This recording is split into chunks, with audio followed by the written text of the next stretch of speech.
Three, two, one. Wait! We can't stop here. This is bad country. Today on the show, one of the most controversial films, maybe. We're going to talk about that, something from the 40s. You know, if you can already tell, Song of the South. We have an excellent panel today on the show. First up, it's a man from Kansas City. He's the founder of the Black Cinema Hall of Fame, and he's on Fox 4 KC. Give it up for Sean Edwards. How are you? Good, it's good to be here, man. I'm excited. I'm a big fan of yours in the show, so I'm happy to be here. Oh, thank you. I'm a big fan of yours too. And of course, he's from Junction City. He's a professor and a filmmaker and a writer. He has an Oscar. Oh my God. Give it up for Kevin Wilmot. How are you? Good to see you, my friend. Good to Good see to you. see you. Good to see you. And last but not least, my friend, a big film critic here in the Dallas Fort Worth area, owner of Go See Talk. Let's give it up for Mark Chaffardini. How are you? Good to Pleasantly swell.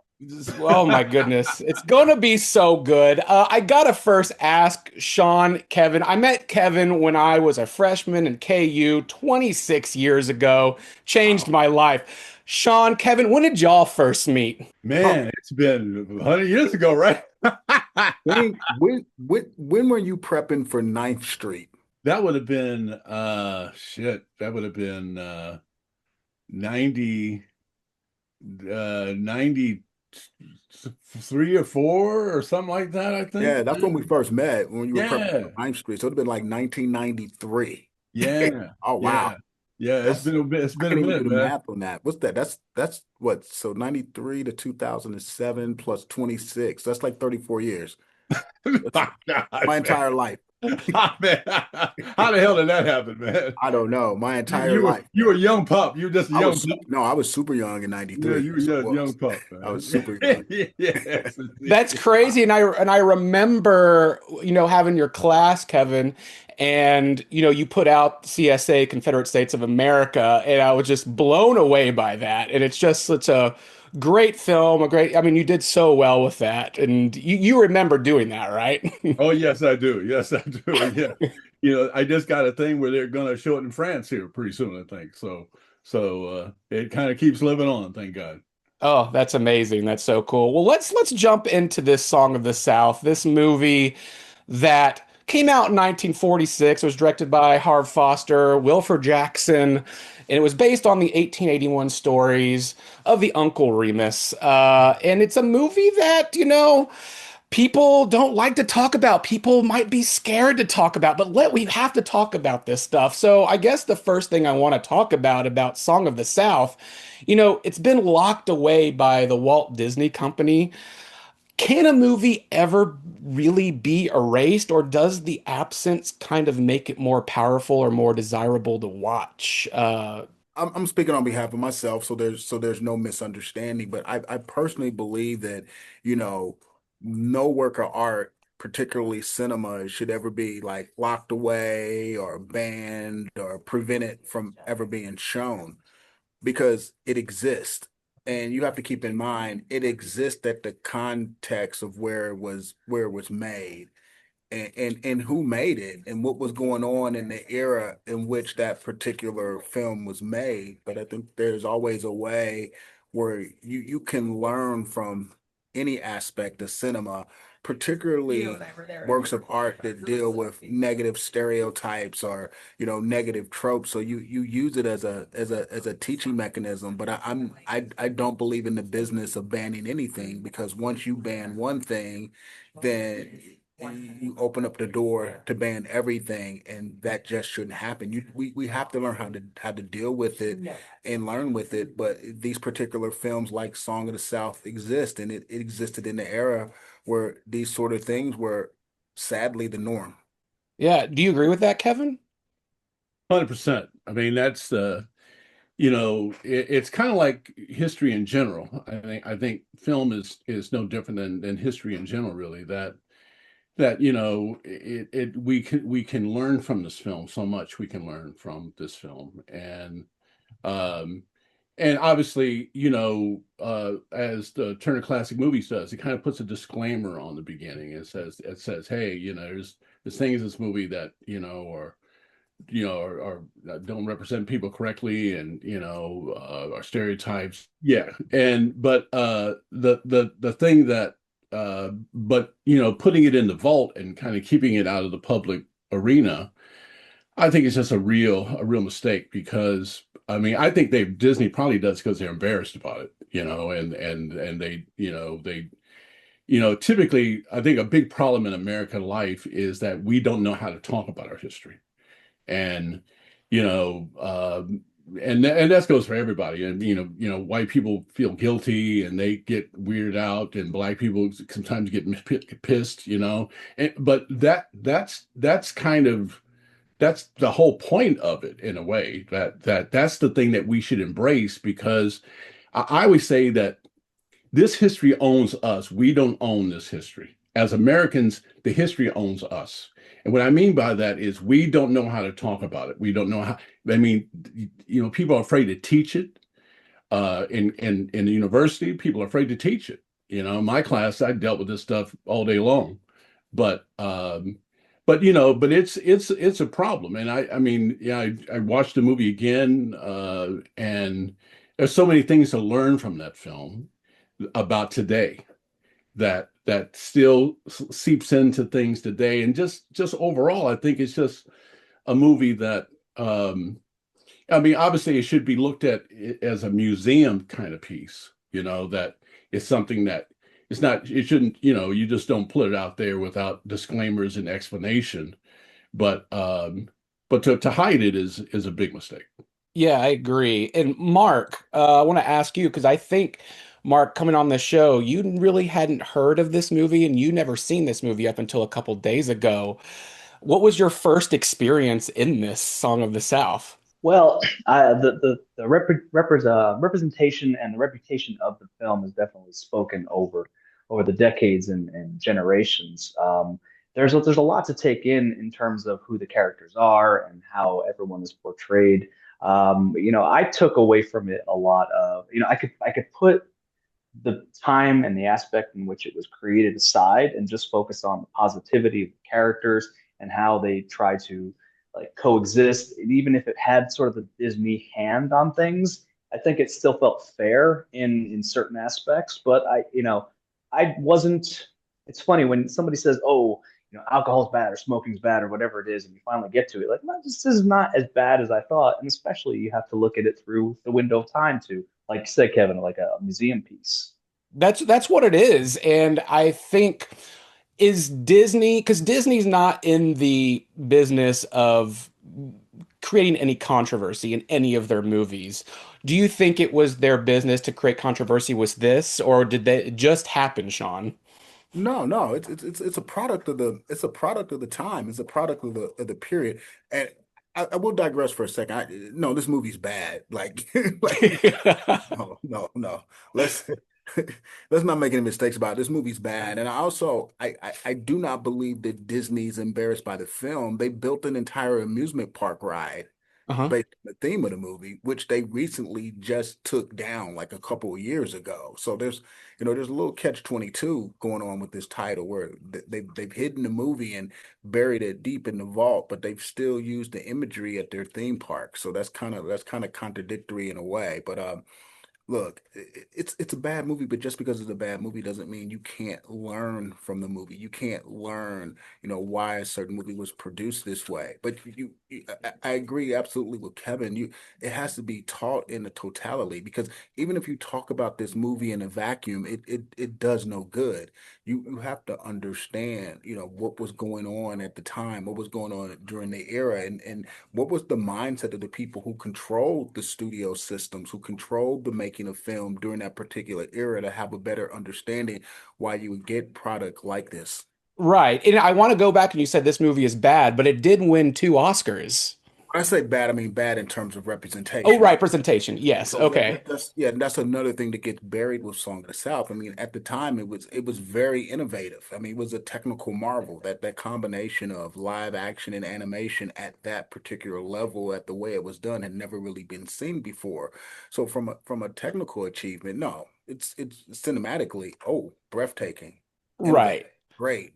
But from a social perspective, in which the subject matter is presented, it is bad. Right, it is. And Kevin, I want to ask, is this Disney's version of like that Tarantino-esque alternate reality, or even Confederate States of America, that alternate reality where you have something and you're showing it and it's trying to show something, I guess, in a different light? Is that what Song of the South was trying to do, or is it just trying to erase whatever happened back then? No, no, Song of the South is America all day long. Okay. That's I mean, it embodies exactly what America was at that time. And one of the things in studying these movies, there's a lot of subtext that speaks to the issues of America in various ways. The my theory about this film is that it's kind of about how the little boy is he's hit by the bull because he's desperately trying to get to Uncle Remus because Uncle Remus has given him something that he can't live without. And he can't live without it because what that is black culture. What that is kind of, he's been kind of put into this. I mean, one of the things that's kind of weird about the film is that they don't really tell you what era it is. It appears to be after slavery because Uncle Remus is going to leave, and he couldn't have left if it had been slavery stuff going on. So it appears to be after slavery sometime. And when the little boy is hit with the bull, and he's so desperate to be with Uncle Remus. To me, that said, during the period it's made, it's kind of like rock and roll. It's like the blues. It's like this thing that the little boy has been, and he's hanging around with a little black kid who is, by the way, is not invited to the party. By the way, Right. the guy he's hanging out with the whole time is, and that's kind of what I say about it's America all day long. It's such a great example of segregation that the boy plays with the black kid Toby, but then when he has the birthday party, he's not invited to the birthday party. And that goes all these movies that are made during this time, they all have scenes like that where Shirley Temple is hanging out with the in Littlest Rebel, she's hanging out with all the little black kids, but they're not invited to the party. But those are her friends, but they're not invited. But the little white girl whose brothers are the bullies that are whatever, I don't know, whatever relationship, they're bullying her. She's invited to the party. And so, but the thing about how desperate the little boy is for Uncle Remus's stories to me was like this desperation for rock and roll, that I can't live without this thing that this black man is giving me. And literally he's on his deathbed dying because and Uncle Remus comes in and just tells him a story and brings him back to life.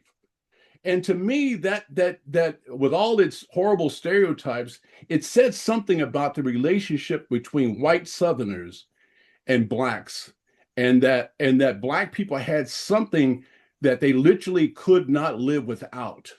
And that's why they fought the Civil War, because they didn't want to let black people go. And so it's a weird kind of comment on race relations.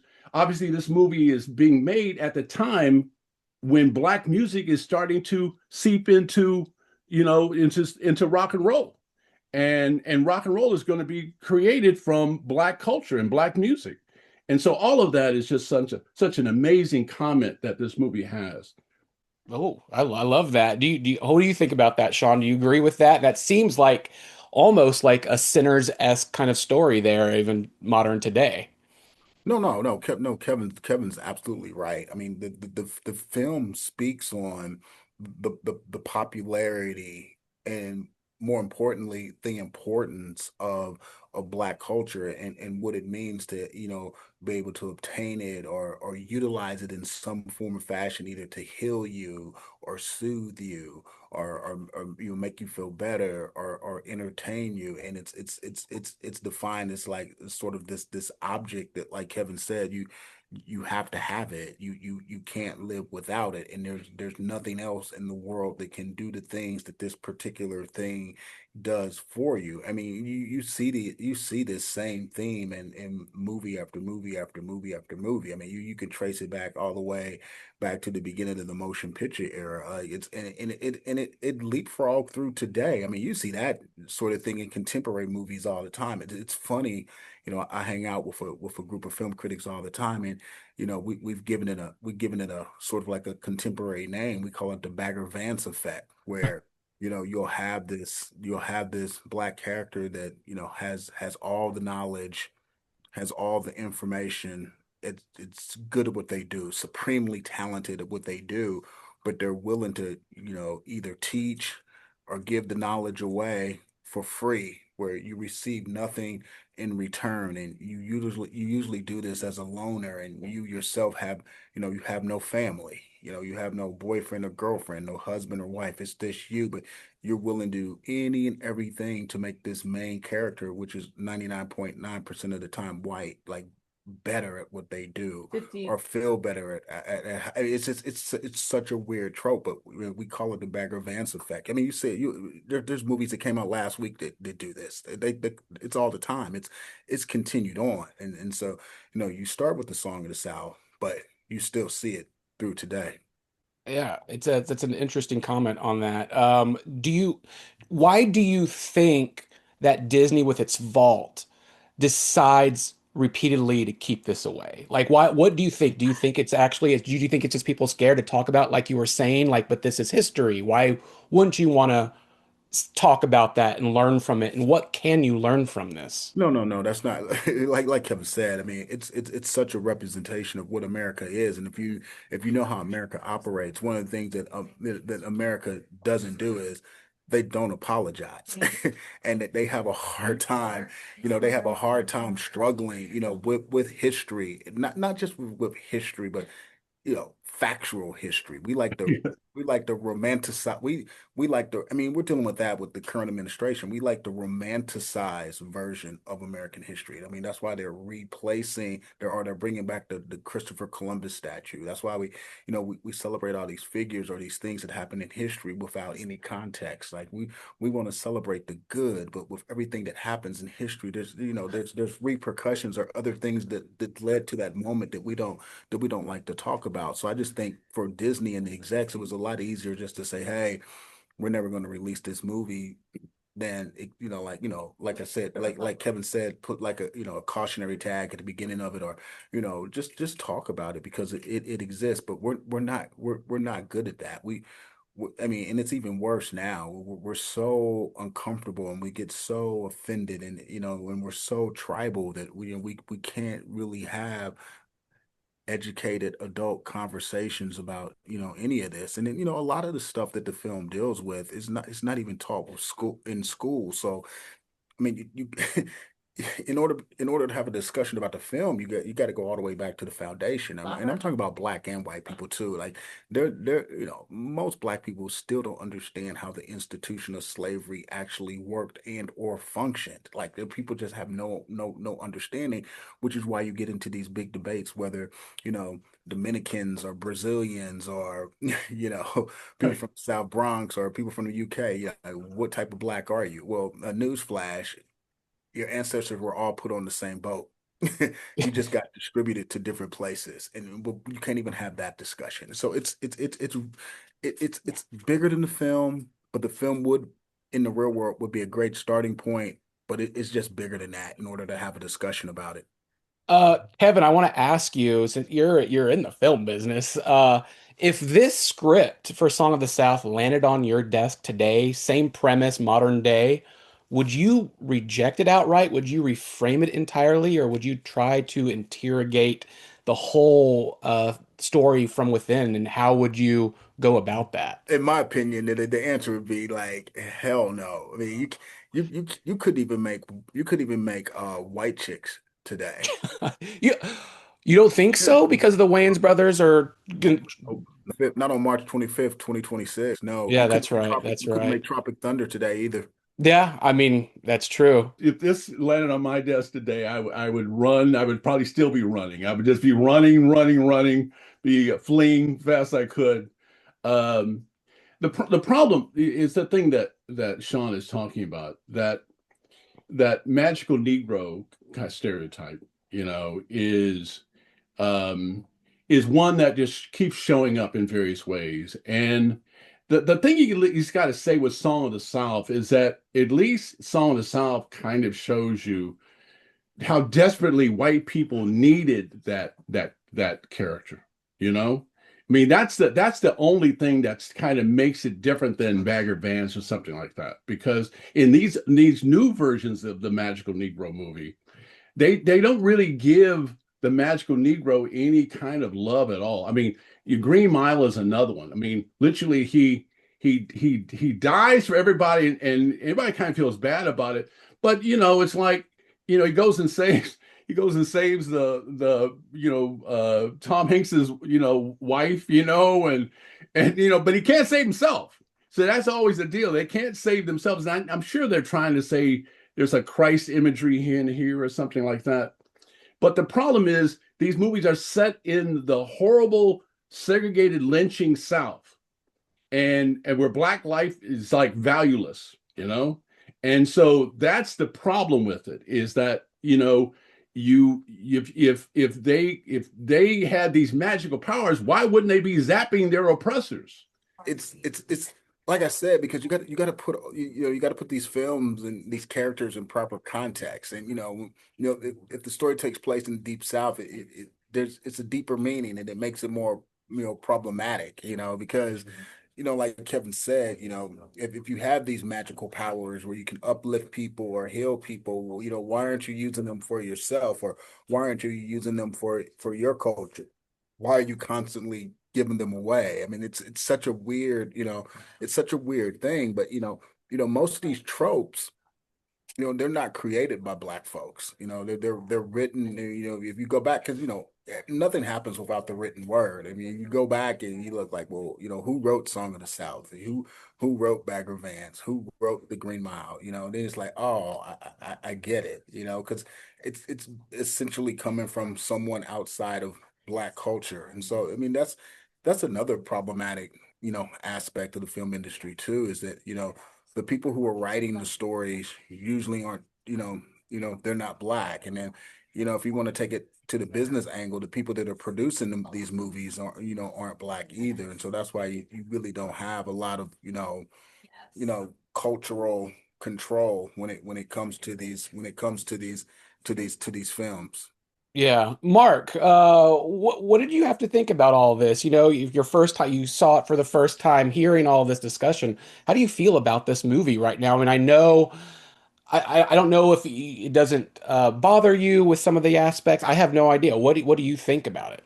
Well, I always think bigger picture than what you're watching, and I always wonder why people have issue with something, but other things get a pass. Like the immediate thing came to my mind. Okay, this takes place in the Deep South. It's set in an era where slavery is a thing, and it happened, even if it gets glossed over or made prettier with cartoons. But like, how does Disney made even, I think, worse characterizations when they made World War II commercials, representing the Japanese and the Chinese, the Germans.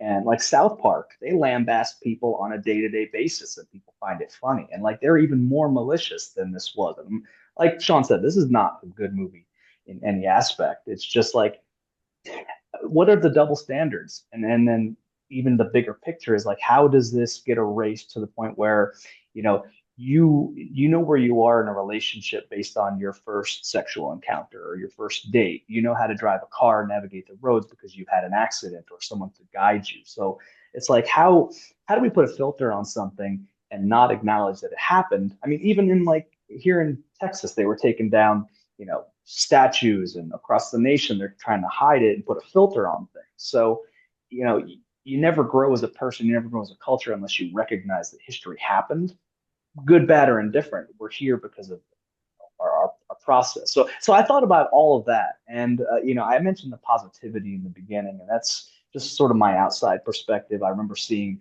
Zippity Doo Dah as a kid, and I just wondered, like, do these people, when you sit down for a story, are you going to judge something on its context?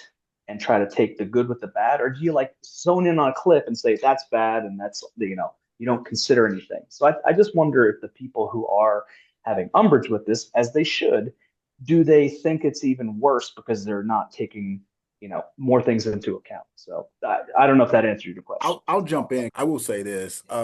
No, that's what I've been saying the whole time is you got to look at things in its proper context. And I noticed that you mentioned like South Park, but South Park falls under the classification as a satire. Song of the South wasn't a satire. This was traditional storytelling. This was the viewpoint of the era. They weren't poking fun, and this wasn't like an SNL skit where they're poking fun. This wasn't like a Blazing Saddles. This was the view. And if you study, Southern American history, the Uncle Remus character has always existed. I mean, he's the equivalent of the Aunt Jemima character or the character played by Hattie McDaniel in Gone with the Wind. I mean, these are standard bearers in Southern culture and in Southern storytelling. So yeah, this isn't, it's not a satire. If you look at it, under the guise of a satire, that's a completely different thing. But that's not what the Song of the South is. And then, going back to the whole statue era, issue. That's a completely different thing that I wouldn't want to mix in with not erasing cinema. Because I actually think that statues of war heroes and other figures mean a completely different thing, which is why if you've ever visited Germany, you don't see statues of Adolf Hitler or anyone who was a part of the SS, because those are completely different signifiers.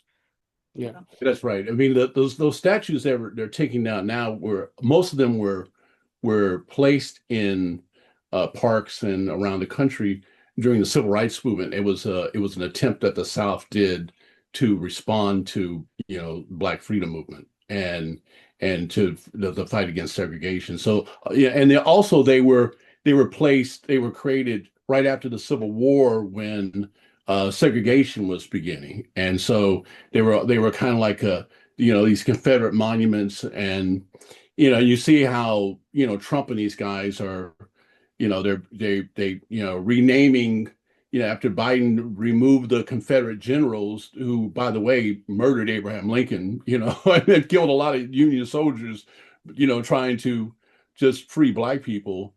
Then they're bringing these statues, and they're bringing these names back, as if they represent all of us, and they don't represent America at all. They tried to overthrow the United States, and that's like what Sean says. I mean, you've got to put these things are a museum piece. They should not be hidden. They should be available to people. They should have disclaimers on them.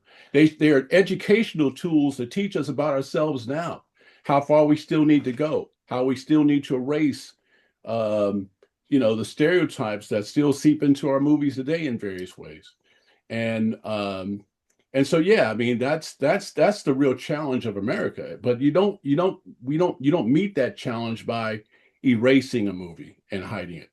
Right. I agree. And that's what I wanted to ask. Do you think Disney Plus, and biggest company in the world, should release this on Disney Plus? Like, is that a yes or a no? I think they should, but they've got to put a disclaimer on it. Right, They right. and they should have Sean, they should have me, they should have Mark, they should have people on there to talk about it and to explain kind of the context in what the movie was made. It's like, most Americans know very little about history. Very, very, very little about it. So they can watch a movie like this and think that, oh, that it's okay. And so that's why they're hiding it, because they don't want people to get the wrong impression. But the problem is that then we lose out on kind of this understanding that we all need about our lives and our history today.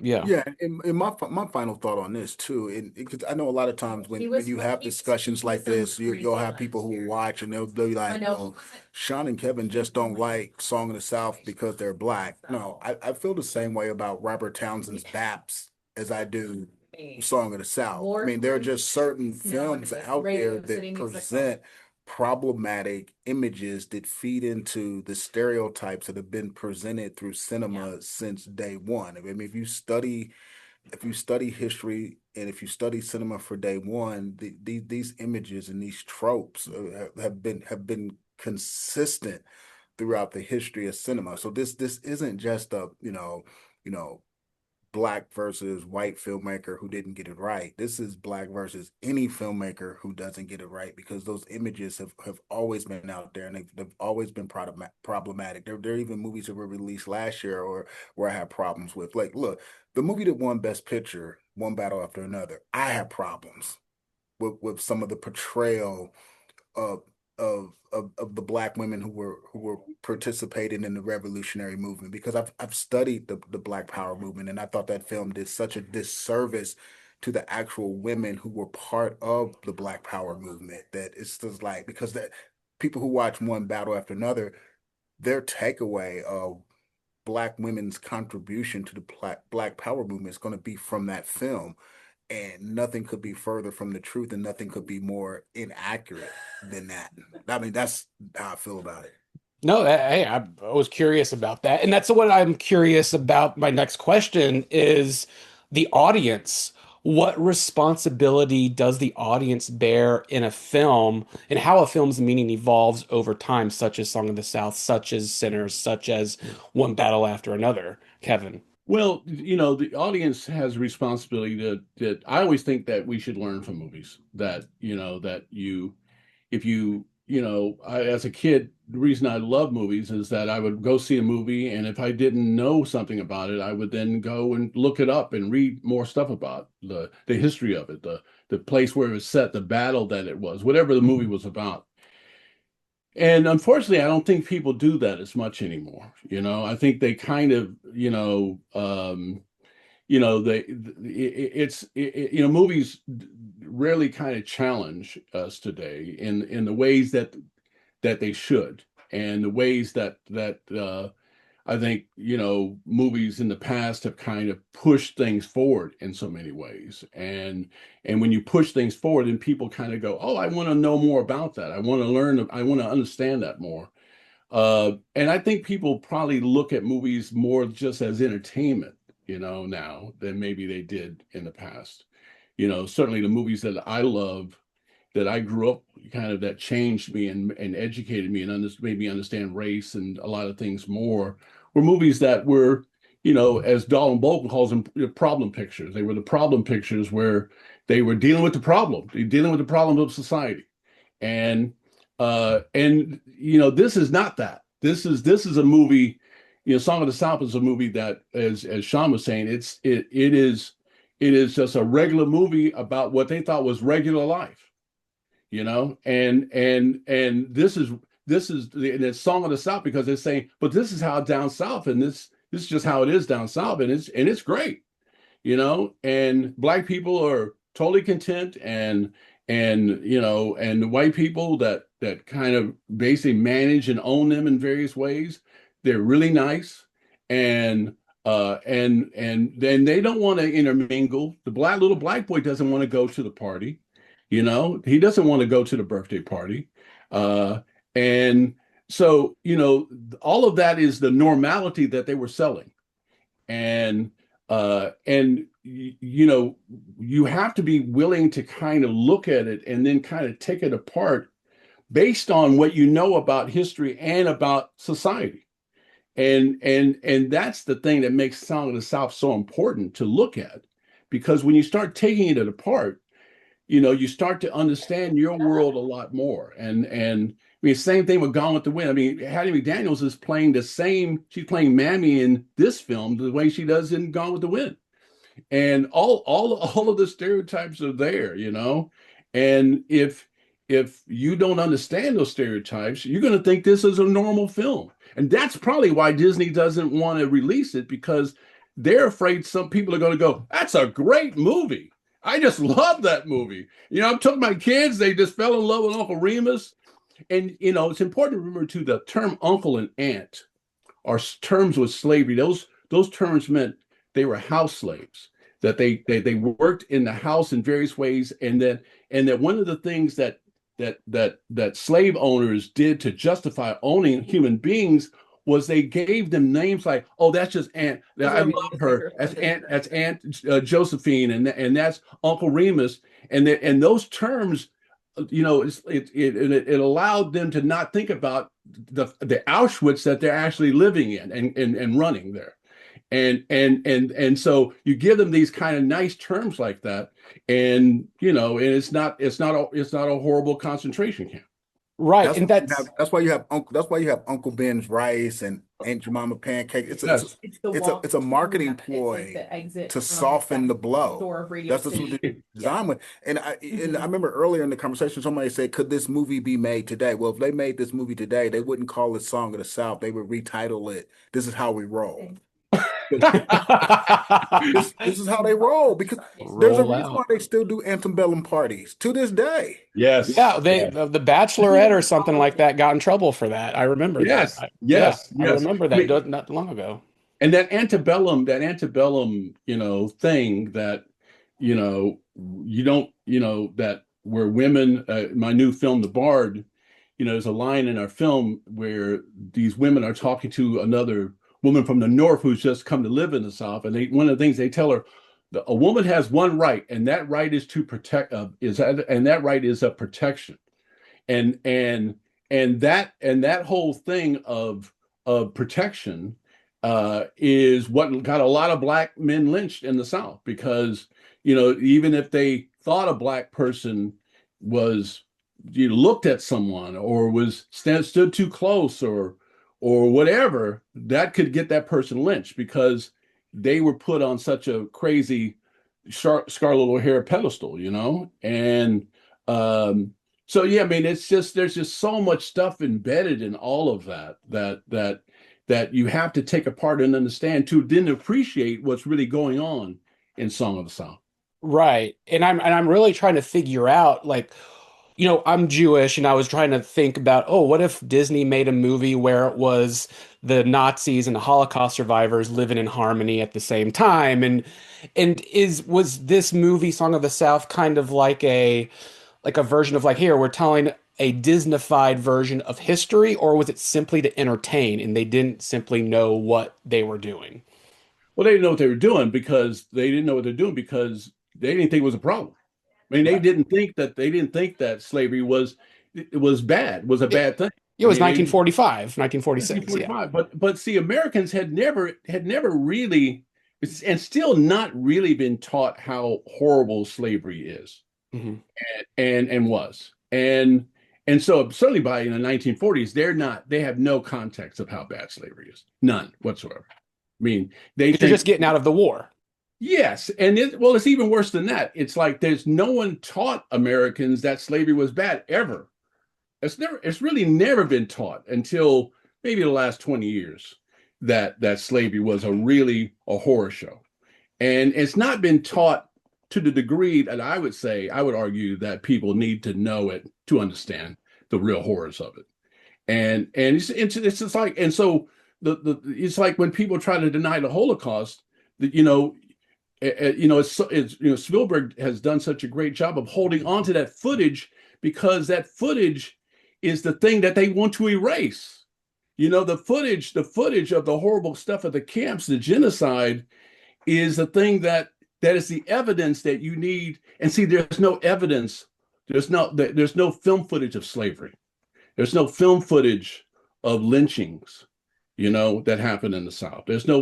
And so we have photographs, but it doesn't speak to people the same way, and we've not taught it because we've not taught it in our schools for the same reason why we put Song of the South away, because it makes people uncomfortable. I mean, when you're in a classroom and you unpack this stuff, people start to get real uncomfortable real quick. No, and you bring that up because I have three regular hosts on this show, and when I brought this movie up to do, they all didn't want to do it because they were too frightened of what to say. And what do you say to that? Like, I think there's a conversation to be had. There's something to learn from this, right? No doubt about it. But that's kind of one of the big things that I try to do in all my movies is to go to these places where America does not want to go, and to open that door up and say, we got to come in here, and you got to come in with your full body and your full mind and your full heart, and you got to be willing to be uncomfortable. Being uncomfortable is the essence of being an American today. If Yeah. you're not willing to be uncomfortable, you really can't be American. And so that's why, Trump and these guys want to have gotten rid of Black History Month. I mean, I was called to speak at the KU Med Center, and they said we can't celebrate Black History Month anymore. And it's because Which is crazy.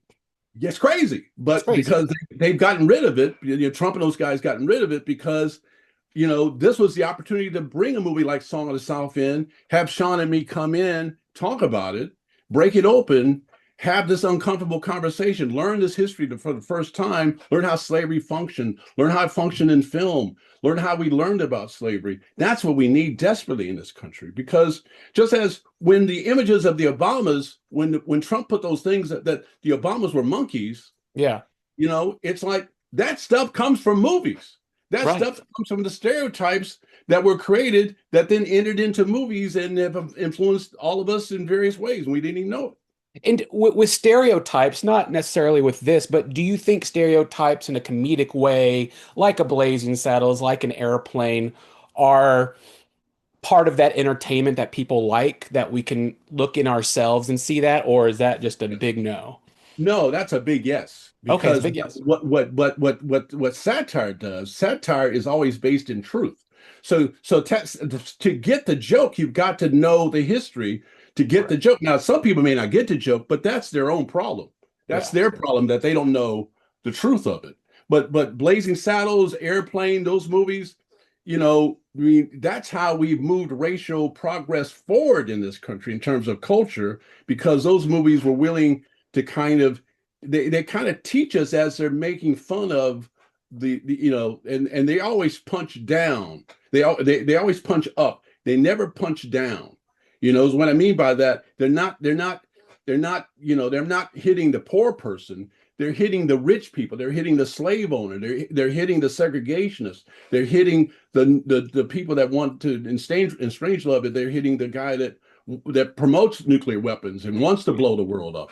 So they're hitting up. They're not hitting down. And that's the key to satire. And that's why those movies are so great. Yeah, that and Coming to America. What do you think, Mark? What do you think about that? Well, I still keep going back to, I mean, 1,000% yes, Kevin. I just keep thinking when you go back to what you said before about how little people know and do their own research. And when you see something on a 60-foot screen, you have to remember you're getting one person's take, one person's view.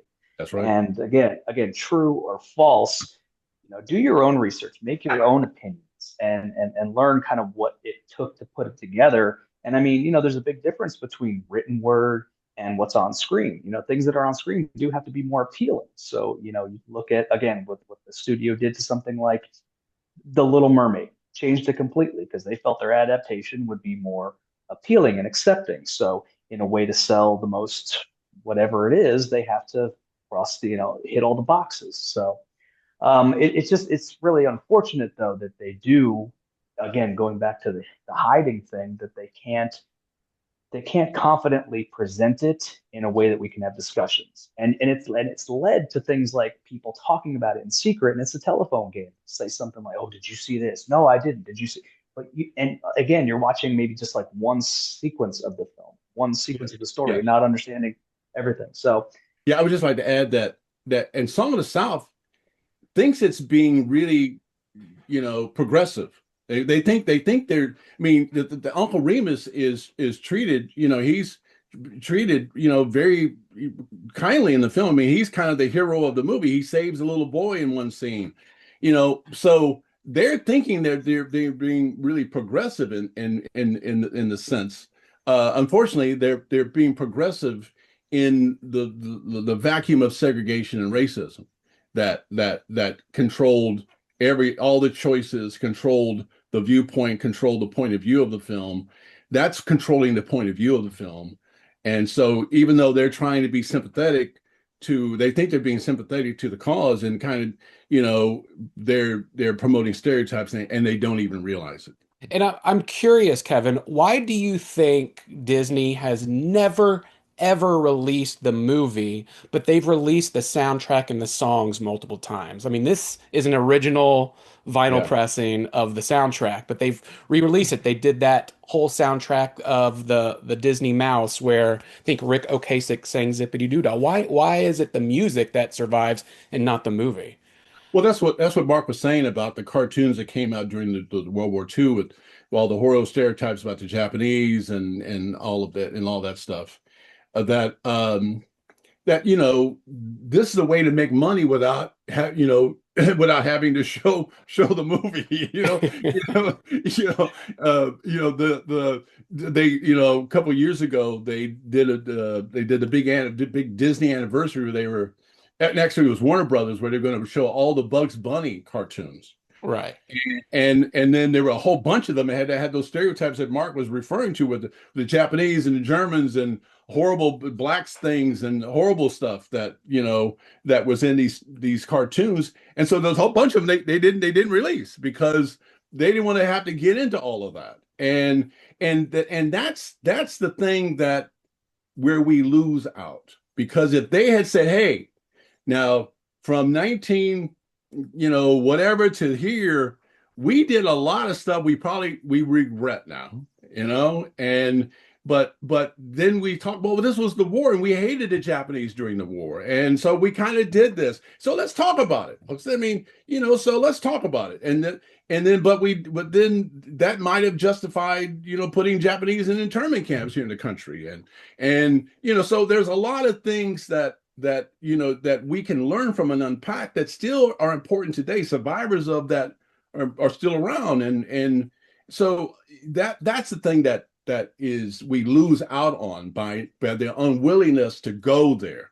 Right. You got to be willing to go there. You got to be willing to step into that uncomfortable place and take it apart and be willing to kind of have the difficult discussion.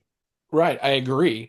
So many people who've seen this movie, Song of the South, they're like, oh, it had good intentions. It has this good narrative and this feel good quality. But is good intentions ever good enough to tell a story in filmmaking? Is that enough to have good intentions? Or do you have to do the research? Is that what it is?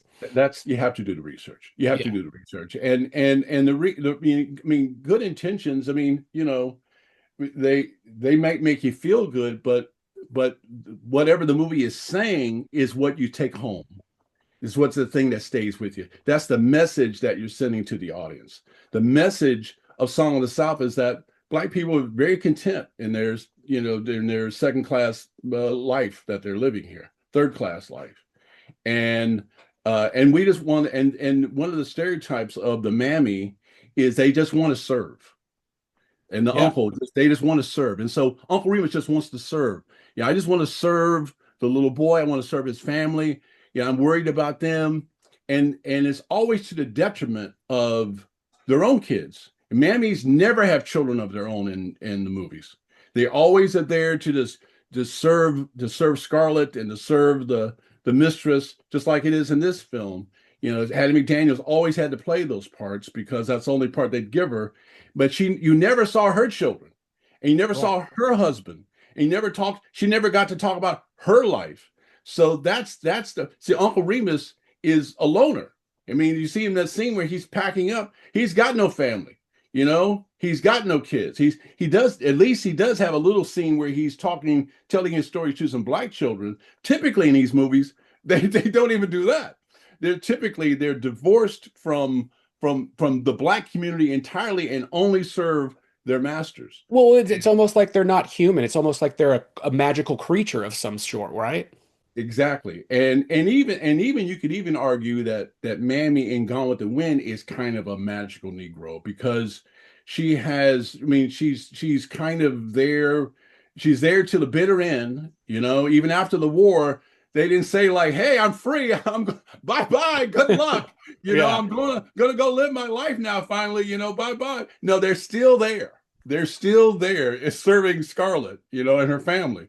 And so, and all of that said to audiences, slavery wasn't a bad thing. Hmm. Slavery wasn't a bad thing. Slaves loved their masters and they loved being taken care of and they loved serving. And look at these slaves here. And so all of that sent a message. And this, the worst thing about Song of the South, it's not about slavery but it's a very close post-slavery or something, but it looks like slavery, put it that way.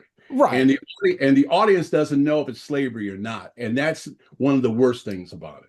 Yeah, and so I totally agree because it was slavery and they just changed the term what to sharecroppers at that moment, Yes, that's and that's exactly what right. it was. But That's it was the exactly. same thing. And that brings me up like what do you think about, Tarantino's version of Django Unchained? Is that something that got it right, but then the alternate reality of, somebody getting the revenge like that? Well, Tarantino got all that stuff from the blaxploitation movies, Right. and blaxploitation movies always, were all about revenge. Revenge, yeah, It's all about revenge, yeah. and so yeah, and at least it gives the audience the emotional satisfaction of fighting back. Yeah. You know, that's the thing that blaxploitation movies and Django movies like that you at least you get to fight back and in the fighting back there's an emotional release that you feel like you're not into this Bagger Vance the happy slave content servant kind of area. And so yeah, I mean that's what the modern world should be talking about. But the thing that you don't get from Django is what the thing that Sean mentioned is is how complicated and how sophisticated slavery operated in so many levels, and that's the thing that we need to know more about. Does a film like this, like Song of the South, make you more afraid of getting it all wrong, or are you more determined to wrestle with like the difficult material and present it in a, educational aspect? Yeah, I mean, to me, these are opportunities. I Yeah. mean, this is an opportunity for Disney to do the right thing, which would be to put the movie out, you know, have scholars and people to before the movie starts, could have a whole thing in the beginning, like they do with Turner Classic Movies, where you talk about it, and then after the movie's over with, you can have a whole discussion about it and talk about how these stereotypes then bleed into movies today and bleed into our culture today. And because like when people saw those apes that Trump put out, attacking the Obamas, a lot of you would kind of pick up from the media that people didn't quite know what that meant or something, you know? Like they were having to explain what those apes meant and that they were stereotypes. And that's just really such a crime against, democracy and against, American understanding. Because if you don't understand that, that basically means you don't understand a whole lot about America. And the fact that's kind of maybe the case now, that our educational system has been so afraid to talk about these things. You got a lot of people there that start using these stereotypes and they don't even know what they're doing. Yeah, I agree. Sean, do you agree with that? Or you like to wrestle with these big emotional impacts in movies? Oh, Kevin's 100% correct because you have you have a lot of these stereotypes that continue to happen because we don't study history. I mean, you've had fashion apparel companies get in trouble, like putting a monkey T-shirt on a black boy, or putting a lady in blackface on a sweater, like a fashion company did a few years ago. You have all these missteps because we don't study history. We are afraid to talk about the bad stuff. So it needs to be studied, and that's why you can't hide a film like Song of the South. You got to put it out there, and you got to have discussions about it. You got to talk about it. You got to study it. But you can't be afraid of it, and you most certainly can't hide it. Yeah, I know. I totally agree, and I'm glad we've had this discussion today about it. I'm curious, Kevin. Your colleague, your partner in crime, your good friend, Spike Lee. Have you ever had this discussion over Song of the South with him? No, but we obviously, when I made CSA, and that's when we really met.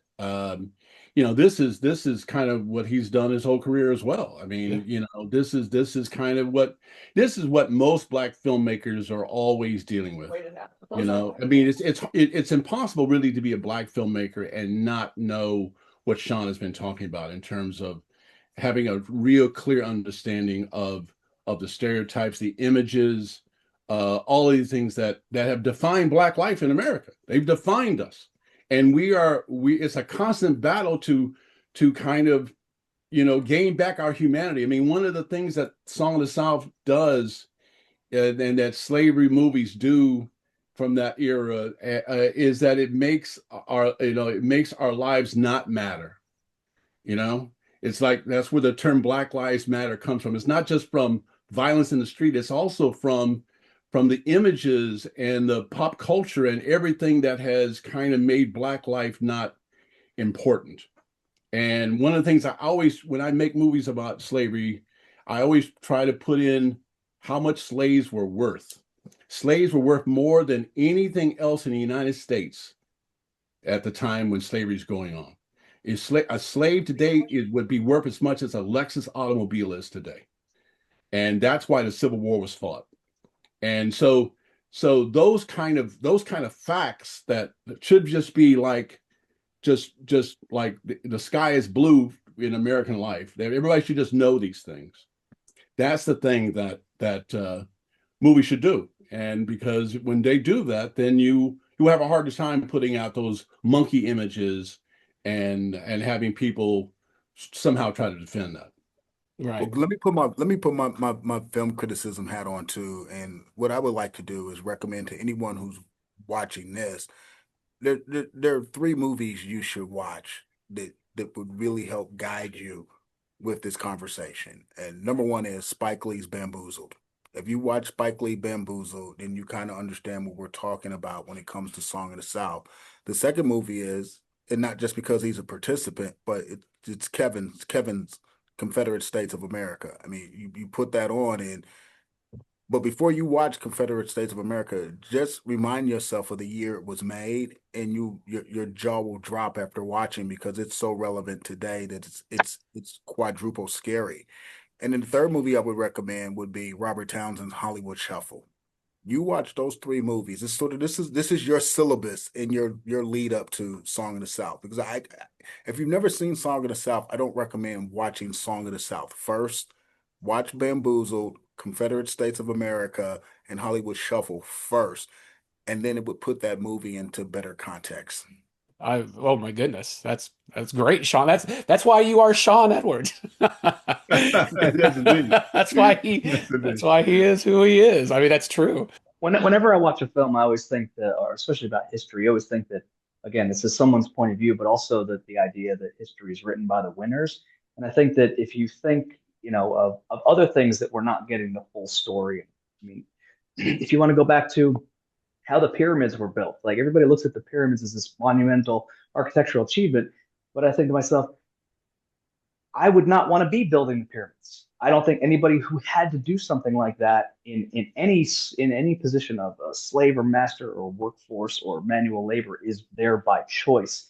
Even so much as you could say today that the Saudi palaces are built by Indian immigrants who don't even have boots to walk through a construction site. So it's like, Wow. I do need to make one correction. When you say history is written by the winners, that's not true, especially with the Deep South, because you got to remember they lost. point, They Sean, point, Sean. lost. They lost, and they've written a lot of history. I Yeah, mean, they have, the yeah. biggest manufacturer of history textbooks is based in Texas and falls under Texas laws. So they lost, but they're still writing history. And we're 24. also really bad at creating an electrical grid too. So we have other faults. My film, The 24th, set in Houston, Texas, 1917. I've heard so many times from Texans that they teach Texas history, specifically Texas history, in schools there, and they had never heard about the largest murder trial in American history when the black soldiers marched on Houston, Texas, and went after the racist police that had been brutalizing them. Um, and they hadn't heard about it because that's the only riot racial kind of unrest where more whites died than blacks. That's the only incident in American history. And so that's another one of those things where that history was removed because it made certain people uncomfortable. Yeah. And that's what it is. It makes people uncomfortable, so you hide it. And that's what we're trying to say. Don't hide this. This is a Yeah. conversation we need to have. Um, but yeah, I think that wraps it all up today here on the show. Thank you all for being here. Kevin, I mean, it's been so long. I want to have you on the show. I mean, I want to go back to college now and take your classes again. 26 Well, years. I'm retired now, Brian, Oh, you're retired. All right, all right. yeah, Oh, we'll start one back up again, yeah, there you go. This is all you get now from my lectures. These are the only lectures I give these days. I love that. What are you working on now? If you can tell the people, where can everybody find you? Sure. Well, I just shot a film called The Bard, BARD, The Bard. It's about George Moses Horton, who was the first published African American in the United States. He was a poet, and he was an enslaved man in North Carolina. He was enslaved around the University of North Carolina, around Chapel Hill. And it's an amazing story. It stars David Jesse from The Diplomat and Julia Slepford from 1923 and David Strahan from Good Night, Good Luck. And so, really excited about it. And hopefully it'll be out sometime next year. Oh, so excited, so excited. And Sean, my good friend, my colleague, where can everybody find you talking about movies and all your You interviews can and just, everything? I mean, now with modern technology, you can just Google my name, SHAWN, and then Edwards. It takes you to all the social media, all the stuff I do at Fox 4, and it'll also lead you to my latest project. We're trying to construct this Black Movie Hall of Fame in Kansas City, Missouri, in the 18th and Vine Historic Jazz District. So hard at work on that. So just trying to keep it moving forward. So it's kind of like you get to a certain point in life and you're like, it's time for a legacy piece. So that would be it. That's amazing. And I want to be there for that one. I'll go back to Kansas City to my old We're getting stomping it, man. grounds We're and be getting there it. for the We're opening. getting it. We're getting it going, man. So Yeah, it's it's a gonna lot be of really, really great. It's gonna be yeah, really yeah. good. It should be fabulous. It's just we could have probably picked a better time to bring it online, but we'll get through all the stuff that's happening with the administration and the current tone of the country. But hey, if it was easy, everybody would do it. That's Right. exactly. No, you're doing Do you something. have a GoFundMe campaign we can I contribute to? do. I will send you the link. Yes, we do, sir. We'll definitely send you the link. Excellent. But no, I love having conversations like these. I think they're very important because we got to get back to where we can all just sit down together and talk things out. And cinema is perhaps one of the best ways to do it. But Amen. you got to be able to talk it through. I Absolutely. agree. And Mark Chaffardini, my good friend here in Texas, where can everybody find you, good sir? I'm at Go See Talk and usually hiding in Brian's under his bed because we just He is. you can't keep us too far apart from one another. So we will walk hand in hand, skipping to the Bard when it hits theaters. Amen. Absolutely, absolutely. And I'm Bryan Kluger. You can find me just like you can find Sean. Google Bryan Kluger. I'm on the radios on Wednesdays and here on Fear and Loathing and Cinema podcast, also my bloody podcast talking about horror. But thank you all for this wonderful conversation. Hope to have you all back very soon. Thank you so much. Fear